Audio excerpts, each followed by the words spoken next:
Hello my dear futures, तो कैसे हैं? I hope you all are very well. So आज हम डिस्कस करने वाले हैं बहुत ही प्यारा सा टॉपिक, चैप्टर फर्स्ट का, class 12 physics, electric field intensity on the equatorial line of a dipole. Axle line का डेरिवेशन हमने डिस्कस किया था। एक्सल लाइन में क्या होता था कि हमारे पास जो दो चार्ज रखे होते थे वो एक के सामने एक और होता था ऐसे, और यहाँ पे कहीं इसी के सामने एक पॉइंट हम टेस्ट चार्ज रख देते थे, यहाँ हम कैलकुलेट करते हैं। आज हम डिस्कस करने वाले हैं इक्वेटोरियल लाइन के लिए।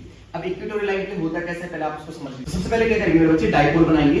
एक पोल ये रहा, इसको लिखा नेगेटिव क्यू, एक डाइपोल यहाँ पे बनाया, इसको लिखा पॉजिटिव क्यू।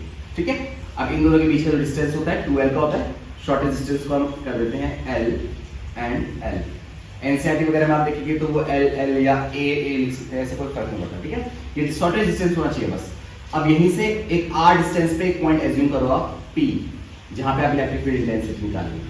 ठीक है ना, अब आपको याद रखना है बच्चे, क्योंकि आपने लिखा है ना इक्वेटोरियल लाइन। इक्वेटोरियल लाइन का मतलब होता है जब दोनों चार्जेस से बराबर डिस्टेंस पे हो। कल तक क्या था, एक्सल लाइन में क्या होता था बच्चों को, अभी ये डिफरेंस नहीं पता होता कि एक्सल लाइन और इक्वेटोरियल का डिफरेंस है। तो मान लो नेगेटिव चार्ज है, पॉजिटिव चार्ज है। कल जो हमने किया था डेरिवेशंस, यानी इससे पहले जो एक्सल लाइन का डेरिवेशन किया था, उसमें दो अलग अलग डिस्टेंस होते हैं। ये होता था r माइनस l और ये वाला होता था बच्चों r प्लस l। ठीक है ना, आप वीडियो लिंक पे जाकर देख सकते हैं, वहां पे एक्सल लाइन का डेरिवेशन आपको करा रखा है। बट आज जो करेंगे हम उसमें क्या है, इक्वेटोरियल लाइन में दोनों चार्जेस से बराबर डिस्टेंस होता है, और डिस्टेंस क्या होता है बच्चों हमेशा r डिस्टेंस मुझे कैलकुलेट करना है। l डिस्टेंस पे ये इसका सेंटर है o। ठीक है, तो नेगेटिव चार्ज से इसका जो डिस्टेंस है कितना है वो कैलकुलेट कर लेते हैं। इस तरह से इस वाले का भी डिस्टेंस हम कैलकुलेट कर लेते हैं। वैसे आपको देखने से साफ समझ में आ रहा होगा कि दोनों का डिस्टेंस अप्रॉक्स सेम होगा। क्यों? क्योंकि दोनों में एक चीज कॉमन है, उनके बेस और उनका परपेंडिकुलर। देखिए कैसे, अगर मैं एक ट्रायंगल एंगल ए ओ और ये पी, अब इतना हमारे पास क्या है, r है, इसकी एल्टीट्यूड, और इसका जो बेस है वो l है। तो पाइथागोरस थ्योरम से आप एपी निकालो। एपी निकालने का फॉर्मूला होगा हाइपो का square is equals to perpendicular का स्क्वायर प्लस बेस का स्क्वायर। एपी का square is equals to OP का स्क्वायर क्या है आपके पास r, तो r स्क्वायर हो गया प्लस l स्क्वायर। एपी का स्क्वायर क्या बनाता है, root r square plus l square. यहाँ पे लिख देते हैं एपी की जो वैल्यू आ रही है मेरे पास वो आ रही है under root r square plus. ठीक है, अब सोचो सेम चीज बदल रही है, r l सेम वैल्यू है, तो मेरे बच्चे यार डिस्टेंस भी क्या आएगा आपके पास same, r square plus l square. क्यों आ रहे हैं सेम? क्योंकि इधर भी इसके r है, इधर भी इसके l है। ठीक है ना, अगर आप सेम एक ट्रायंगल और एज्यूम करते हैं, ये यहाँ पे p लिखते हैं, यहाँ पे o लिखते हैं, यहाँ पे आप b लिखेंगे बच्चों, तो यहाँ पे आपके पास l है, यहाँ पे आपके पास r है, यहाँ पे आपके पास r है। तो पाइथागोरस थ्योरम से इसकी वैल्यू क्या दी है आपके पास, r square plus l square. Same ऐसे ऐसा। तो पॉजिटिव के कारण इलेक्ट्रिक फील्ड पॉजिटिव को रिपेल करेगा, इसका इलेक्ट्रिक फील्ड इधर बनेगा E Q पॉजिटिव लिखा, और नेगेटिव फील्ड लाइंस को जब खींचते हैं तो इसके लिए इसका इलेक्ट्रिक फील्ड इस तरह को बनेगा। ठीक है, और इसको लिख देता हूं मैं E माइनस का Q। ठीक है, ओके। अब क्या करेंगे, अब हमारे पास वेक्टर एनालिसिस के अकॉर्डिंग हम चले जाए, कंपोनेंट मेथड से अगर हम इसे समझने की कोशिश करें, इसके दो कंपोनेंट बनेंगे। इस पॉइंट पे यहाँ पे दो कंपोनेंट होंगे, एक होगा हॉरिजॉन्टल कंपोनेंट और एक होगा इसी के वर्टिकल कंपोनेंट।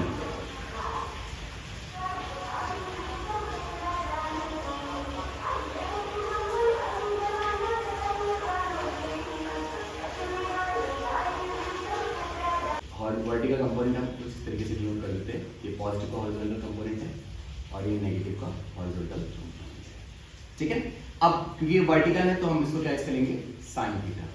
इसको भी क्या लिखेंगे, साइन थीटा।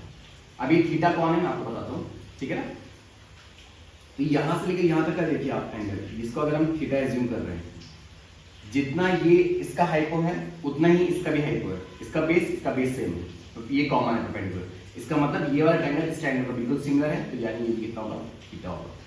अब आप इस z सीरीज को देखिए, z का मतलब यहाँ पे क्या बनेंगे, इसके ऑल्टरनेट, इसका ऑल्टरनेट एंगल क्या होगा, ये रहा ऑल्टरनेटिंग एंगल है, तो थीटा ये हो गया। अब इस एंगल का ऑल्टरनेट एंगल कहाँ बनेगा, इसका z देखिए यहाँ पे बनेगा इसका ऑल्टरनेट एंगल थीटा। अब इसके वर्टिकल अपोजिट कौन होगा, यहाँ पे थीटा, यहाँ पे थीटा होगा। ठीक है ना, सो जैसे इसके दो कंपोनेंट बने थे वर्टिकल के, ऐसे ही हॉरिजॉन्टल के दो कंपोनेंट बना। तो यहाँ पे एक कंपोनेंट इसका लॉन्ग थीटा के लॉन्ग बनते हैं हमेशा कंपोनेंट, तो बनेगा E प्लस कॉस थीटा। इसका कंपोनेंट बनेगा E minus Q cos theta. Theta के लॉन्ग बनने वाले जितने भी कंपोनेंट होते हैं वो कैसे होते हैं, माइनस के होंगे, और कॉस थीटा होता है थीटा के लॉन्ग बनने वाले कंपोनेंट। ओके, अगर यहाँ पे थोड़ा कंफ्यूजन है तो मैं एक बार इसको और डिटेल में यहाँ पे समझा रहा हूँ, ध्यान से देखिए। मान लो ये दोनों हमारे कंपोनेंट थे वर्टिकल और ये रहा हॉरिजॉन्टल कंपोनेंट, ठीक है।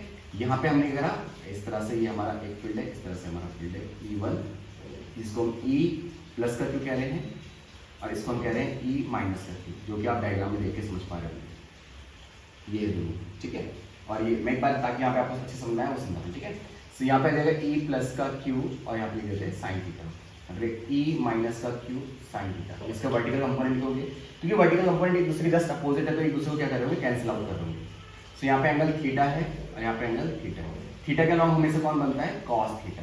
यहाँ पे कौन सा है E1 प्लस का क्यू, यहाँ पे भी क्या है कॉस थीटा है, और कौन सा बन रहा है चार्ज, इलेक्ट्रिक फील्ड कौन सा है, negative.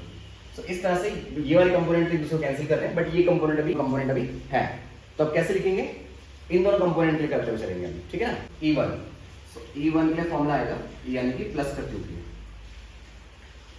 1/4πε0 dot q upon r square, और आर कौन है हमारे पास, तेरा, ठीक है ना।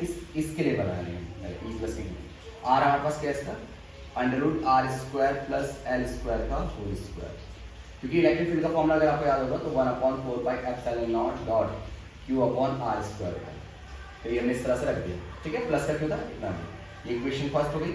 ऐसे हम दूसरे के कर देते हैं, E माइनस का q is equals to 1/4πε0 dot q upon r square plus l square, ये इक्वेशन सेकंड आ गई, ठीक है ना। यहाँ से E plus q cos theta plus E minus का क्यू कॉस थीटा। बट अगर आप देख रहे होंगे E कॉस थीटा इन दोनों की वैल्यू सेम है, तो हम यहाँ पे सेम लिख देते हैं, E net is equals to, इसकी वैल्यू है 1/4πε0 dot q upon r square. अब आर देखो, √r² प्लस एल स्क्वायर का होल स्क्वायर है, उसका रूट है, रूट हट जाएगा, तो हम लिखेंगे r² प्लस एल स्क्वायर, कितना आ जाएगा, ठीक है। अब इसी तरीके से हम क्या लिखेंगे बच्चे, इसके लिए भी करेंगे, ठीक है। यहाँ पे आ जाएगा cos थीटा, E क्यू की वैल्यू पॉजिटिव तो ये, अब माइनस वाले क्यू के लिए वैल्यू भी क्या है, सेम है, देखो ये सेम, इसका भी होल स्क्वायर लिखेंगे, क्या सोचेंगे यहाँ पे 1/4πε0 dot q upon r square plus l square, इसका भी स्क्वायर से रूट कैंसिल हो जाएगा, तो हम इतना लिखेंगे। यहाँ तो कोई कंफ्यूजन है आपको, ठीक है। यहाँ पे क्या जाएगा हमारे पास cos थीटा, ठीक है मेरे बच्चों। अब क्या करेंगे, E net is equals to, क्योंकि दोनों वैल्यू सेम है, बिल्कुल सेम वैल्यू दोनों की, तो हम लिख सकते हैं 2 times of 1/4πε0 dot q r square plus l square, यहाँ पे क्या जाएगा cos थीटा, क्योंकि जब चीजें सेम है तो प्लस हो जाएंगी 2 हो जाएगा, जैसे x प्लस x 2x, ऐसे दोनों वैल्यू सेम है तो 2 हो जाएगा। अब यहाँ पे देखो एक चीज, cos थीटा की वैल्यू कैसे निकालेंगे, तो आप किसी भी ट्रायंगल को एज्यूम कर लो, यहाँ पे 2 ट्रायंगल है, आप किसी भी 2 ट्रायंगल को एज्यूम कर लो, L की वैल्यू निकालनी है। देखो ट्रायंगल आपके पास कुछ इस तरह का है बच्चों, ये L है, ये R है, और ये क्या है बच्चे, r² प्लस एल स्क्वायर, ये A हो जाएगा, ये O हो जाएगा, यहाँ पे क्या आएगा बच्चे, P आएगा। अब cos थीटा निकालना है, cos थीटा का फॉर्मूला जाता है base upon hypo, base upon hypo, है ना, हमने पढ़े थे वो, पंडित बद्री प्रसाद हजर बोले उससे निकाल सकते हैं, है ना। तो ये बेस अपॉन हाइपो, तो बेस ये रहा, हाइपो ये, बेस अपॉन हाइपो कर दिया हमने। यहाँ पे cos थीटा की वैल्यू आपको यहाँ से मिल गई, यहाँ पे रख दो, E net is equals to 2 into 1/4πε0 dot q upon r square plus l square into cos theta की वैल्यू क्या है बच्चों, l upon under root r square plus l square, ठीक है। ये वैल्यू थी हमने यहाँ पे cos थीटा की वैल्यू यूज कर, ठीक है ना।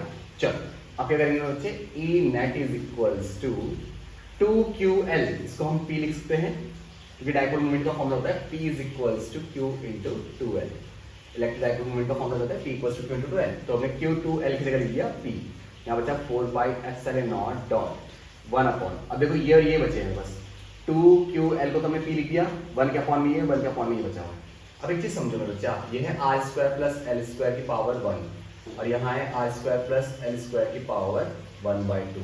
मल्टीप्लाइड जब भी सेम चीजों की होती है मेरे बच्चे आपस में, तो मल्टीप्लाइड बाय पावर प्लस हो जाती है, तो हम यहाँ पे लिखेंगे r² प्लस l स्क्वायर की पावर 3/2, कैसे, इन दोनों की पावर को प्लस कर देंगे ऐसे, 1 प्लस 1/2, 2 1 2 1 3, तो 3/2 से की पावर, चलते की पावर 3/2, यहाँ पे देते हैं r² प्लस l स्क्वायर की पावर 3/2, ठीक है, r² प्लस l स्क्वायर की पावर 3/2। यहाँ पे हो गया। चलो तो फिर ई नेट क्या जाएगा बच्चों आपके पास, E net is equals to 1/4πε0 dot p upon r square plus l square की पावर 3/2। यहाँ तक आपको डेरिवेशन समझ में आया होगा आई होप। चलिए अब एक स्टेटमेंट जो आपको याद रखना है वो ये है, देखिए वी नो दैट, यहाँ पे भी देख सकते हैं सिंस आर बहुत ही greater with respect to l, r is very much greater than with respect to l, then l square is also is neglected. क्या करते हैं बेटा, हम इसको नेगलेक्ट कर देंगे क्योंकि एल की वैल्यू बहुत छोटी है और छोटी चीज का जब हम स्क्वायर करते हैं तो और छोटी वैल्यू आती है। जैसे 0.1 का स्क्वायर अगर आपसे मैं पूछूंगा तो 0.01 आ गया, और छोटा आ जाता है। जैसे एल एक बहुत स्मॉलेस्ट नंबर है तो उसका अगर हम स्क्वायर करेंगे तो वो और ज़्यादा स्मॉल हो जाता है। तो एल स्क्वायर को क्या कर देंगे, हम इसे नेगलेक्ट कर देंगे।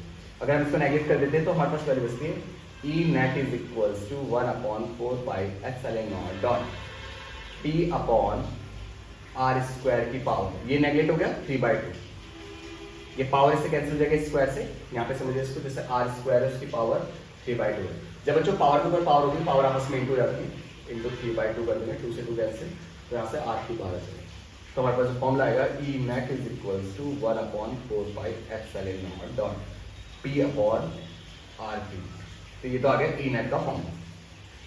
तो इसका वेक्टर फॉर्म लिखने का तरीका क्या बताया था, इसका वेक्टर फॉर्म लिखेंगे इस तरह से, ई नेट ई और इसको लगा देंगे vector is equals to 1/4πε0 dot p, क्योंकि पी खुद एक वेक्टर होता है, वेक्टर क्वांटिटी में, तो ये हो जाएगा इसका असल फॉर्मूला।